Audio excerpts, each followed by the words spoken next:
We're at the Getty Research Institute looking at a poster by the Guerrilla Girls together with some documents. The Getty Research Institute archive is the repository for many of the working documents, the drafts, the internal memos, etc., that the Guerrilla Girls coordinated as a collective. It was very clear to them as women artists that the discrimination in the art world was something that needed to be addressed. And so the poster in front of us is titled "The Advantages of Being a Woman Artist." You have to be up for fun when you read a Guerrilla Girls posters. They're playing with you, they're joking, right? So working without the pressure of success is an advantage of being a woman artist, not having to be in shows with men. Having an escape from the art world and your 4 freelance jobs. Knowing your career might pick up after you're 80. That's one of my favorites, actually. Being reassured that whatever kind of art you make, it will be labeled feminine. You're not a great artist, you're a woman artist. Not being stuck in a tenured teaching position. What a relief. Yeah, many don't understand that. It is the academic world that helps keep artists afloat. Seeing your ideas live on in the work of others. Mm-hmm. Having the opportunity to choose between career and motherhood. Yeah, that one makes me very sad. Not having to choke on those big cigars or paint in Italian suits, this macho image of artists. Mm-hmm. Having more time to work after your mate dumps you for someone younger. Being included in revised versions of art history. That idea of even if you make it into the textbook, you got into the revised version. So there's immediately a sense of you're probably not quite as good. This is a great one. Not having to undergo the embarrassment of being called a genius. What a relief. Getting your picture in the art magazines wearing a gorilla suit. The gorilla suit was their costume, their mask that helped them maintain their anonymity. They're like marauders, like superheroes with those masks on. And it protects them because they were putting a lot of risk in their own careers as artists by making these claims. This poster is one of their most famous, surely, and effective.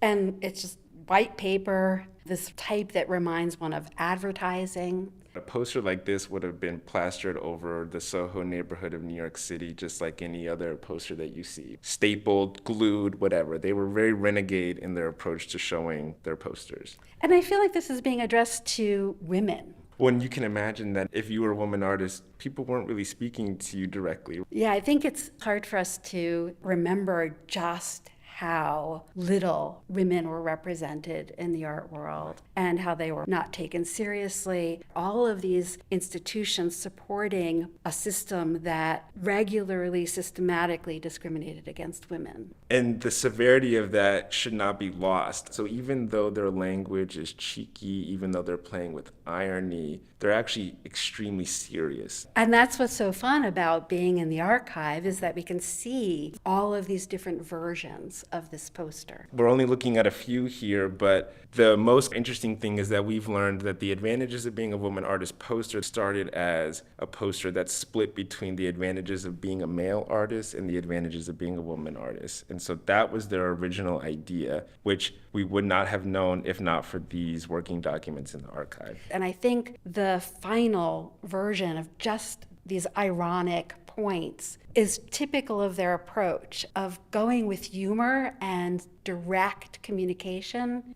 And that's the fun part about working documents is that you're seeing how the idea started and then how it grew. It goes between things that I think are obviously meant to be extremely humorous and not. So something like letting your gray hair show versus playing racquetball with male collectors is one of the advantages of being a male artist. Now, we don't know how factual that is, except that it's easy to imagine that if you're a male artist, you get to buddy up to male collectors. And directly across it is sleeping with important people and not having to ask for anything.